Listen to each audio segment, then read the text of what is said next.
welcome to the first edition of Easy Does It News, a series of short video podcasts about the process of doing the Easy Does It mid-year readings. I'm going to take a look at charts for the first four signs and also tell you a little bit about my entirely natural intelligence process of working on these readings. First, answering the what is it factor. This is a Planet Waves product. It is the mid-year edition of Planet Waves. The title is Easy Does It. Every year I do an annual edition at the end of the calendar year, and then in the spring, a spring reading, and then in July or August, a mid-year reading. The difference is now that this is the first mid-year reading that will be done in writing as well as in video format. This is quite a bit of good work. I will tell you that one of the main lures of artificial intelligence, which is really large language models, is that they disabuse the feckless, the hapless, and the lazy of the need to think, which is the process of writing. I am an editor. I have been an editor. I was first given the title editor-in-chief at age 16, editor-in-chief of Gadfly, the official social science journal of John Dewey High School. Lest you think that was a joke, it was a 8 to 12 page journal that came out 3 to 4 times a year with all original articles, at least during my administration. And so I have been working with writers and teaching writers as well as being a writer basically my entire career. Anything that you start in your junior or senior year of high school and then continue working with continuously through age 61, which is what I am, would count for your entire career. And I can tell you that in years past, even into the 20 teens, the desire to write was a real thing in people. And slowly, as Twitter took hold and then Instagram took hold, and basically everything starts getting translated into pictures and pictograms and, grunts. Oh, da, show, picture, emoji, oh, I am bird. People have not been very excited about writing anymore. And then suddenly one day, in 2023, this thing called ChatGPT comes along, and it turns out that if you are that lazy and that stupid, and you believe in cheating, and you are that kind of what I would reluctantly call a person, you can have the thing write a term paper for you, as if the goal of getting an education is to have somebody else write the term paper or whatever the thesis or whatever it may be. And now they need AI programs to spot the work of other AI programs. And my point here is that in doing these readings, I am starting from scratch. And not only starting from scratch, I need to put a camera on my astrology bookshelf up there, but we will drop an image into it. This is at about 3 minutes. Eli, would you please show everyone my astrology bookshelf? These are readings that are done not only from scratch, but I want to show you the main tool that I use to do these readings, which are going to cover out to the end of, I'm ranting a little bit today, but I'm here to actually sell you a product and explain to you why this is really good for you. The main tool that I use is the blank wheel. This is your best friend if you're an astrology student. And so try putting this prompt into ChatGPT. Well, 12 boxes with lines, a little curvy, and an outer wheel. You're going to get nothing back. That's because to do this is a creative act. Now, there are several sources of data that I use, but in the end, what I provide for you is, first of all, I do a chart for every sign and rising sign. Now, you may think that that's going to be a general reading, but actually no person who's ever experienced one of my readings has ever once in 30 years said, "Oh, that was kind of general." It's not general. I have a lot of factors that I can add, and I'm making a conscious choice of what to put in each chart. Just to give you an example of how these things, well, this is not exactly how they look coming out of the computer, but you can imagine it without all of my markup. And then even for something as ordinary as the full moon, I will redo the chart, which basically is a shorthand key to what I want to talk about, to what I have totally acknowledged, to what I know is necessary for the conversation. And the truth is that I could do these readings using a blank wheel, because once I get going around 1998, basically I have to memorize the positions of the planets, and so I draw these mostly from memory. I will occasionally look up what degree something is at, and this is the chart for Aries. I'm planning to do the Aries video tonight. The Aries written reading is done. I did it without any chart at all, so I just basically did this straight out of mind. This is essentially. There's nothing. You can't construct these readings from previous ideas. These are totally new readings. For example, this whole pattern is constantly changing, right? And we are in the midst of massive change right now. And why don't I tell you some of the things that have changed, which will give you an idea of how helpful this is going to be, because what we get with these changes that are happening right now is it's not that the planets are changing. It's not that the so-called astrology, stick some quotes around that, is changing. It's not that you, with this on this level, that you are experiencing transits.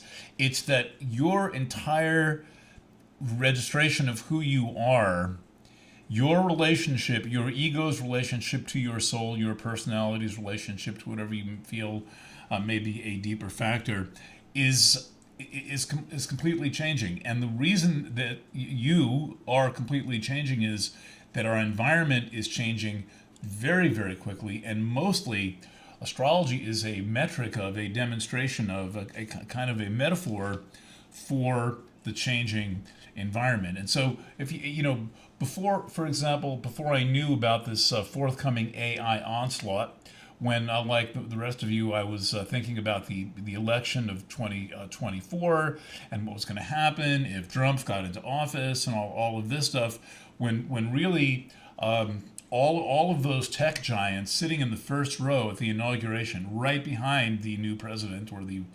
retreaded. They used to just retread cabinet members. Now the entire president is retreaded. We're going to have a 24/7 full court press push to advance this level of digital technology on us. I didn't see that, but I saw something big that related to the redefinition of what a person is. It's not just you. You do not need to take this personally. It is what is a redefinition of what a person is. And my errand, my whole purpose now of doing this, that I finally understand after all these years of doing this, and I'm sure I'm not the only old philosopher. I know I don't have like a beard and staff and a cup of hemlock.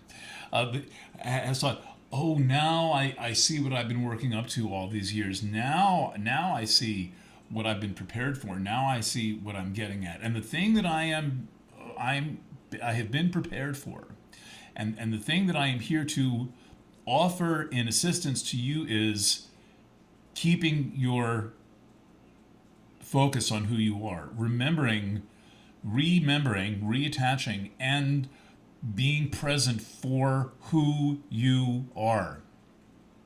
Okay? And this is the thing that is being blotted out by this technology. And as we'll see in a second, the who you are factor is by by far the hottest element of this astrology. The factor that is coming out of Aries, which affects all of the signs. We all have a piece of Aries to us, because Aries is where we find our sense of being and belonging, and our whole concept of I am comes from Aries. The thing is that Aries manifests in a different place in every chart. I'm going to walk through those. And how many minutes? We've gone 10 minutes. So I'm going to take half an hour of your day, if you're interested, and show you how I am doing this. And that includes watching the way that Aries moves. These are similar, not identical. They're similar charts for each of the signs. And of course, as I do the reading, I add things, I mention things that may not be there. But just starting with Aries, you can see here that in the very early degrees of Aries, we have a triple conjunction, which is Saturn in Aries on the Aries point, Neptune in Aries on the Aries point, and then Boris in Aries on the Aries point. Boris already made its retrograde back into Pisces. It's in Aries to stay.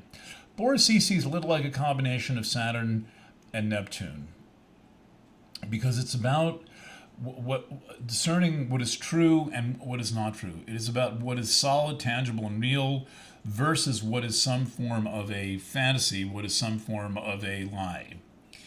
And this is a very challenging thing to have extant in Aries, especially on the Aries point, because the Aries point, the very beginning of Aries, affects every person individually, but then it magnifies anything that you experience onto the level of the entire society. It is a kind of a magnifier, a repeating station, a kind of a nodal point that spreads everything out, and it also brings everything in close. And so this is a classic example that I could not ever imagine, even having lived through 9/11, even having lived through the 2020 crisis in 2021, and how basically in both of those cases, not only did the world crash into your living room, it constructed you, it shaped and morphed you into a different person, and it affected the entire society in massive ways that each time this happens, they're never before seen, only now we have this influx of essentially a thing that is here to program you. This is what this is. You think you're working a computer app, but the thing is that the purpose of the app is to program you. You are being taught how to be who you are. And my purpose in doing this is to help you remember who you actually are, not to not be seduced into thinking that you are someone else. And that is what is going on. I just happen to have the Emperor card sitting at the top of my desk, top of my deck. This is the Aries card, and this is executive function. This is you ruling your life. And I'm telling you, people have a hard time with executive function right now. It's never been worse. There are people who wake up crying, wishing that they knew how to organize their day and get themselves out of bed and make the thing that they need to happen. And if you're wondering why I get so much done, it's because I've got very, very good executive function. But I'm a Pisces. Everything I touch needs to turn to art in some way. So here in my video studio, it's like all art basically. And so I set an example for you of in a way how to be. This has nothing to do with me being a perfect person, but it does have something to do with me being a kind and intelligent person who knows how to blend kindness and intelligence and look out for people besides me, as well as looking out for myself. And of all the examples I said, I think that the look out for your brothers and sisters is a very important example. Okay, so we've got this new definition, this new self-concept, kind of blazing through. Need a little bit smaller thing to point with. This new concept blazing through Saturn which is a structural factor, Neptune, an imaginative and dissolving factor, and Borasisi, adding a kind of a spiritual yeast. And the yeast is belief. The yeast is faith in yourself. And when it comes to belief, I mean, you may have heard that I think this is one of the most dangerous concepts in the human lexicon. But I can tell you that there's one form of belief that I think is important and in a way indispensable, which is belief in yourself. Belief in yourself. And that's what we've got here. Now, salacious here, I'm not knowing how much energy I'm going to put into salacia, but this is about being your true sexual self. No, this is quite outrageous to have the phone go off like that connected to my computer. Sorry about that. And so the concept is that the concept of salacia is, we have for easily the past, really it starts around 1980, in kind of the second wave, where we are basically having our sexuality defined for us. And at some point, the rainbow flags are hoisted, and we're told there's this thing called LGBTQ. And as you know, I reject these categories outright. I know lots of so-called lesbians who have sex with men. They've had sex with men. They've had relationships with men. Gay men having sex with women, et cetera, et cetera, et cetera. And so what I'm saying is that salacia is about everyone has their own sexual orientation. And salacia is about what is right for you.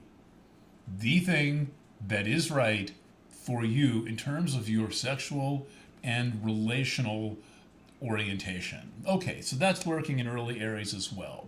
Now, these are recent additions to Aries. This is a whole new reality.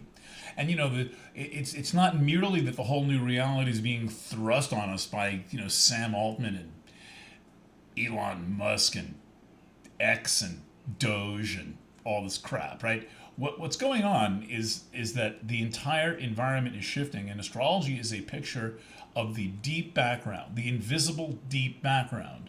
But it is a very helpful technology for bringing the deep background into awareness, where you can see what it is about, where you can see what it's saying and what it's implying, and have actionable information. All right. Also in Aries is the Chiron Eris conjunction. And this is a thing that happens.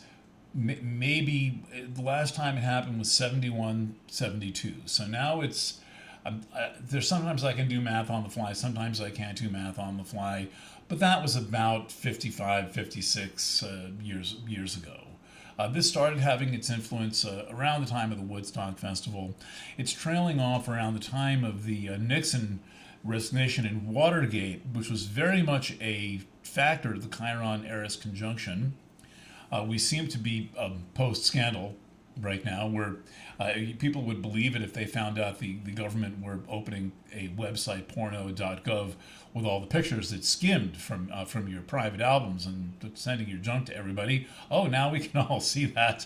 Yes, nobody would be shocked if that actually happened. But here it is another ridiculously transformational event.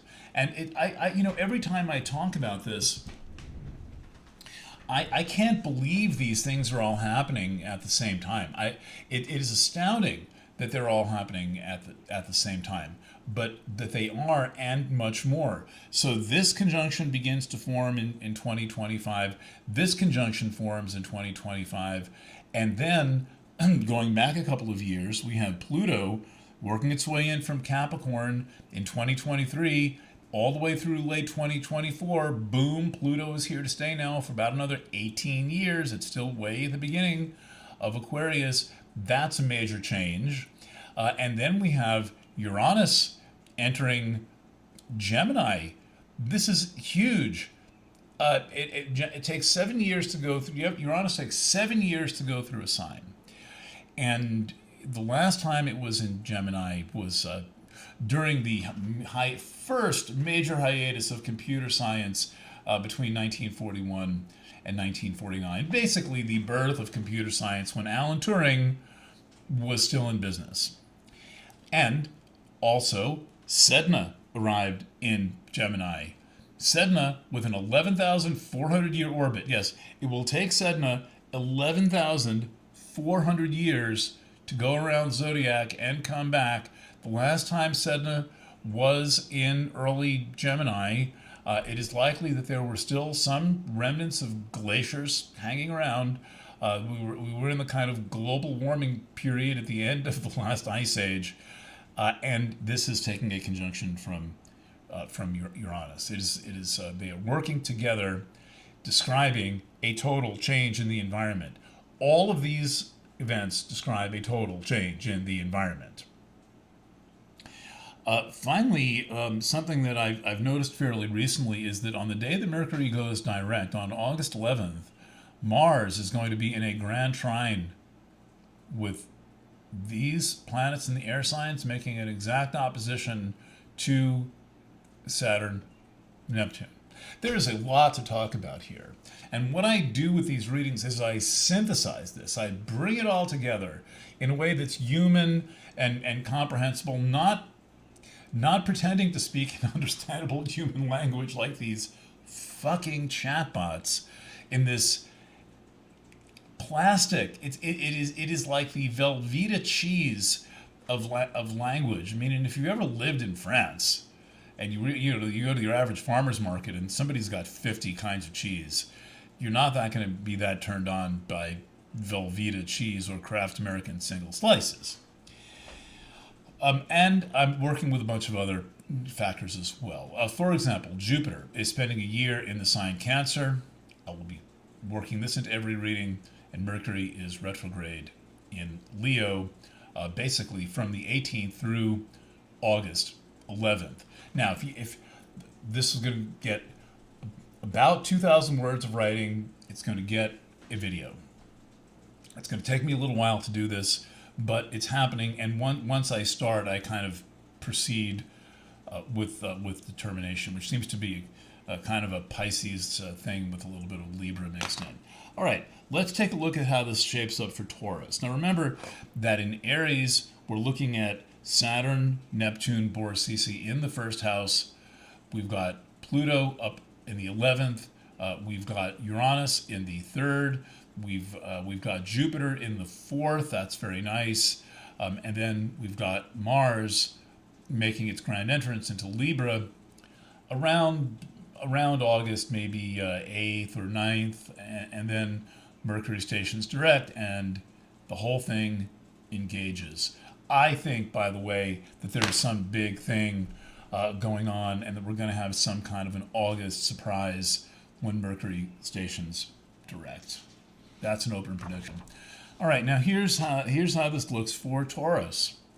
Many of the same factors. In fact, of all the important of the same factors, but the chart shifts, and instead of being Aries here, it's Aries here. But this is a whole other chart, because instead of having Aries in the first place here for Taurus, we have Aries in the 12th place, and the 12th place is very concealed. It's very cryptic. It is difficult to see what is going on.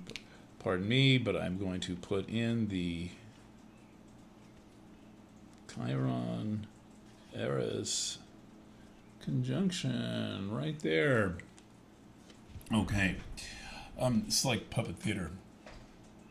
I've got Kermit the Frog right there. Okay, so we see all of this. Let's put Salacia in. See, these charts are always a work in progress. I just did them this morning. All the stuff that's right out in the open for Aries is quite cryptic and concealed for Taurus. And what's also going on for Taurus is that both Sedna and Uranus have left. This is a big change for Taurus to get rid of, to move on from Sedna and Uranus. But it puts them in the second house.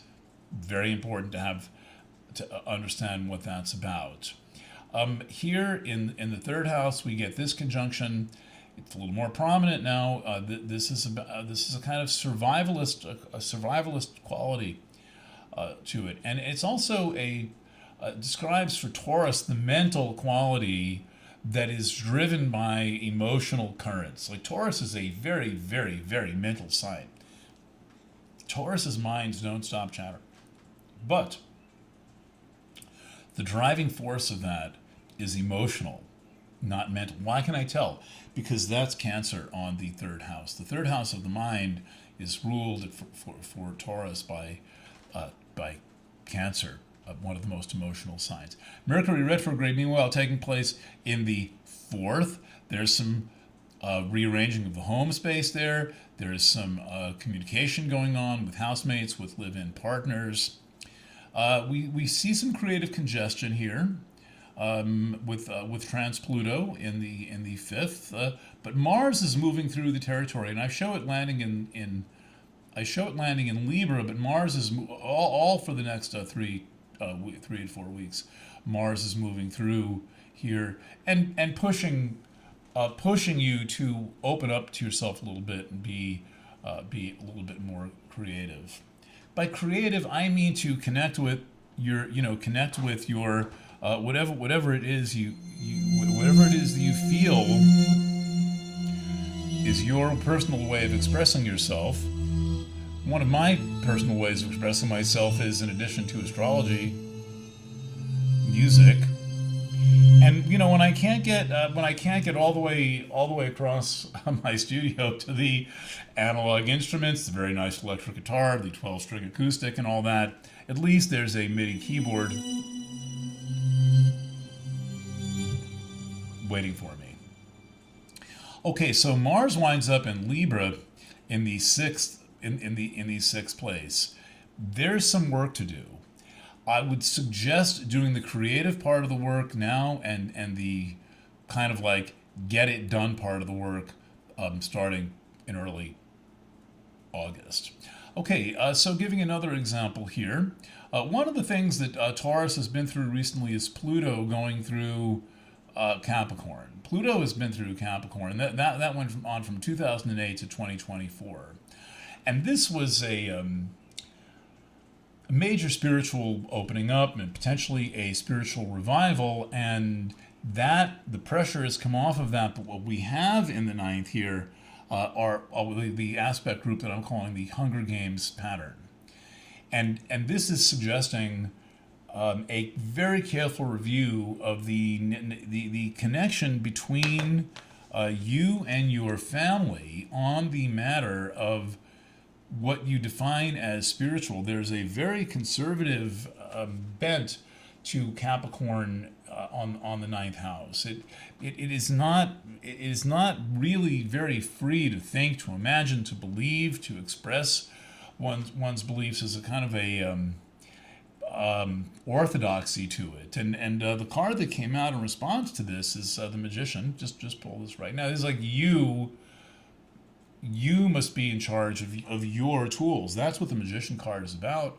The Magician has all of his tools on the table. If you could turn the camera around, you would see that it looks a little bit like that here in my life. What have I got here? No, that's not working. No. Okay. So that's the Taurus angle, and one very important professional development, very important for Taurus right now. There's a lot to get done. There's also money to be made by getting stuff done, but the money is secondary. We see the money with Uranus, but with Mars in the sixth, in such a powerful moment, with Pluto on the 10th, and with a lot of other factors, this is a chart about finding your way through staying on mission. Stay on mission. Remember your dharma. All right, let's keep going and take a look at the next iteration of this. This is the Gemini version of this.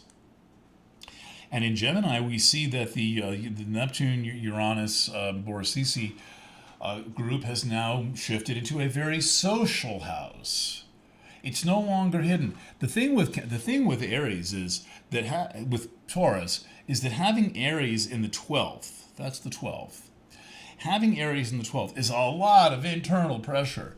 This is the intensity of Taurus people, is that they have this internal pressure that they don't want to reveal, they cannot express, and this internal pressure is radically intensified by two extremely rare, slow-moving conjunctions, groups.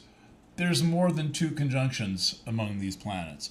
But when we shift the emphasis in the Gemini chart, we moves the emphasis out to Aries. And when we move it out to Aries, the 11th, it's going to be in Aries no matter what. When we move it to the 11th, it's much easier to express itself. What's going on the 12th is very difficult to express. It's even difficult to know about. It's the 12th is like the weird dreams that you had that you remember in bits and pieces throughout the day. Speaking of which, part of what's going on for Gemini is that Uranus and Sedna have moved out of the 12th and into the 1st. That takes off a lot of pressure. When things come out of the 12th, there is like this almost like a slow motion orgasmic release of very intense pressure. Meanwhile, we see Mars moving here. Now Mars takes up residence in the 5th. That's very expressive, and the expressive quality is going to come from a combination of visual and words. But it's there. And look at the way this works. This is a factor in every chart. We have this grand trine aspect in every chart with a kite pattern formed coming from Aries.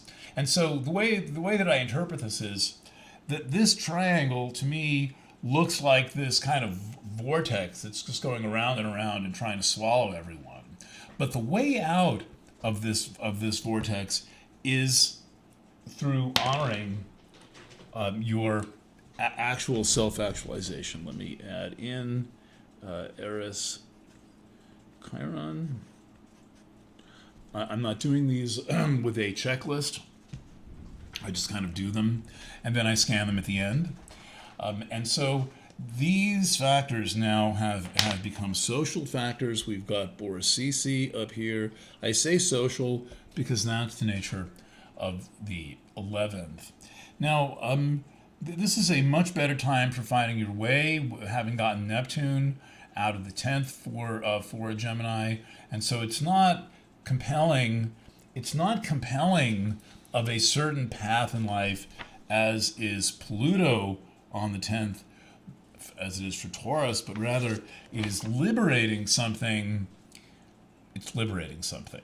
All right, I'll read this chart more thoroughly in the Taurus Gemini reading. By the way, what I'm doing here is just kind of a little bit of a warm-up practice run overture. These readings are all going to be about 20-25 minutes. Usually I end up going longer. All right, so now let's look at Cancer. That's as far as I am, and getting through Cancer is my task for the next week or so.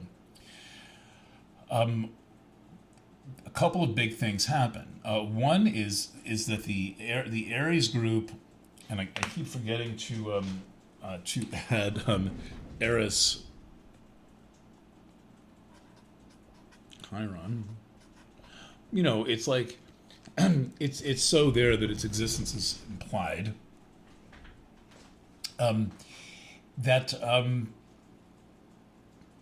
This is a tremendous opportunity for the sign Cancer. I know that opportunity ain't what it used to be, and in a way, a lot of people are like, "Why give a shit?" But there are people who do remember that you're here on this planet to do something. You're here to accomplish something. You may even be here to make your mark. And with this, you've got a lot of mark to make. The thing is that when we put this concentration of planets in the 10th combined with Aries, what you're really doing is you're growing into who you are as a person whose mission you're fulfilling. You kind of become your function. As Course in Miracles says, my happiness and my function are the same thing. And so that's really what all of this 10th house Aries is about. And this grand trine in the air signs is a little more cryptic from the standpoint of Cancer. It puts Uranus in the 12th. That's really quite restless. It puts Mars in the 4th. That's calling for a kind of an action that you might worry could be disruptive. It could shake up your your sense of stability and your sense of security. You could shake up your relationships. Cancer's got to watch out for this in terms of making sure that you express your need for partners to be honest in diplomatic ways, and that you are honest in diplomatic ways. So this is not about a showdown, even though Mars might feel like it's not about going balls to the wall, but rather there's a need shown to work things out gently over time, and beware of that showdown energy coming in August on the 11th. All right, so this is basically a short preview. I have my work cut out for me, basically writing these. I've got good drafts for the first 3 signs, so we're really in well begun is halfway done territory. But you should know this. You know why? I know that other astrologers are succumbing to the temptation to let this supposedly artificial and supposedly intelligence, tell them anything that they think is worth telling you, and I think this is an ethical breach of the highest order. I think that it's I find it to be not so kosher. So what I'm offering you is the real thing, fresh, alive, colorful, personal, with my kind of rather multi-faceted approach. In HD, I'm a triple split. That's why I have several separate areas of expertise, and why my whole life path is to basically merge those different areas of expertise and synthesize, integrate them into first a whole person, and then into an example and a message that encourages the people who are following my work, and thank you for doing so, into your wholeness, into your actual humanity. I believe that as fragmented and as dangerous as the times we're living in are, there are some few of you who want to be whole people, and I am offering a rather complete program for doing that. And the astrology done correctly necessitates that wholeness, because you first of all, if you're doing tarot, you have millions of possible combinations of all the cards. And if you're doing astrology, you got to go around the whole wheel. We astrologers have to address the fact that there is a whole wheel. It is a holistic system. Astrology is the first, number one holistic system. I believe homeopathy, Kabbalah comes along right before homeopathy. And I think that Kabbalah is a holistic system, a very beautiful system that is kind of running in the background of these cards, though the cards are older. And then homeopathy, a fantastic holistic system. I don't mean herbalism, which is cool because it brings together natural substances, seasonal changes with human relationships. The diva, an herbalist is not just like mixing chemicals, right? That's a pharmacist. An herbalist is working with the divas of all the plants and guided by the divas. The first diva that came to me was from Mullen and Arnica.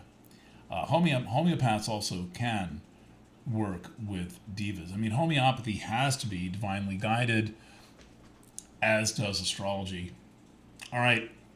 I wish you a good day. Thanks, Eli, for producing this video. And by the time you've got it, we'll have packaged it up and sent it out. But wish me luck getting all of this done. It's gonna take me a month, at least a month from today. I ain't gonna push this river. And that tends to be how I get the best work done the most efficiently. It is wonderful being in the space of trees. Let me see if I can point you to a little view out my window, give you just a little sense of the studio that I'm in. No, forget it. Video is complicated. All right, let me open up this thing again here. Signing off from the Harshaw House in the Catskill Mountains of New York State. Lots of love, and bye for now.